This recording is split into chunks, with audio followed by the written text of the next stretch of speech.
गडचिरोली जिल्ह्यातील एटापल्ली तालुक्यातील तोडगट्टा येथे खाणाविरोधी आंदोलन उधळून लावल्यानंतर संतापलेल्या नक्षल्यांनी पुन्हा एकदा पत्रक काढून राज्याचे अन्न आणि औषध प्रशासन मंत्री धर्मराव बाबा आत्राम यांना इशारा दिलाय।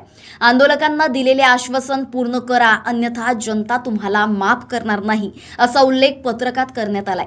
छत्तीसगड सीमेवरील तोडगट्टा येथे दमकोंडवाहीच्या प्रस्तावित लोह खाणींचा विरोध करत 250 दिवसांपासून आंदोलन सुरू आहे। तेथून जवळपास असलेल्या वांगेतुरी येथे 20 नोव्हेंबरला पोलिसांनी मदत केंद्र स्थापन केलं। यावेळी आंदोलक आणि पोलीस आमने-सामने झाले।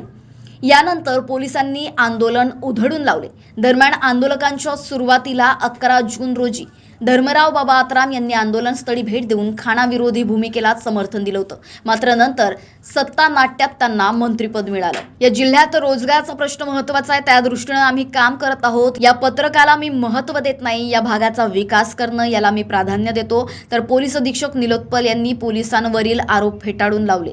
धानोरा तालुक्यातील बोधिनटोला येथे 14 डिसेंबरला 2 नक्षल्यांना पोलिसांनी चकमकीत खात्मा केला। याचा उल्लेख करत या पत्रकात पोलिसांच्या कारवाईवर संशय उपस्थित करून निषेध नोंदविला। 14 डिसेंबरला पोलीस आणि नक्षल्यात चकमक झाली।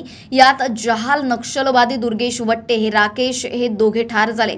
4 वर्षापूर्वी जांभूळखेडा येथील स्फोटात 15 पोलीस शहीद झाले। या स्फोटात दुर्गेश वट्टे हा मास्टरमाइंड होता। तथापि नक्षल्यांनी पत्रक काढून मृत 2 नक्षल्यांची पार्श्वभूमी विशद केली। महाराष्ट्र टीव्ही 24 साठी मुकेश कावडे, गडचिरोली।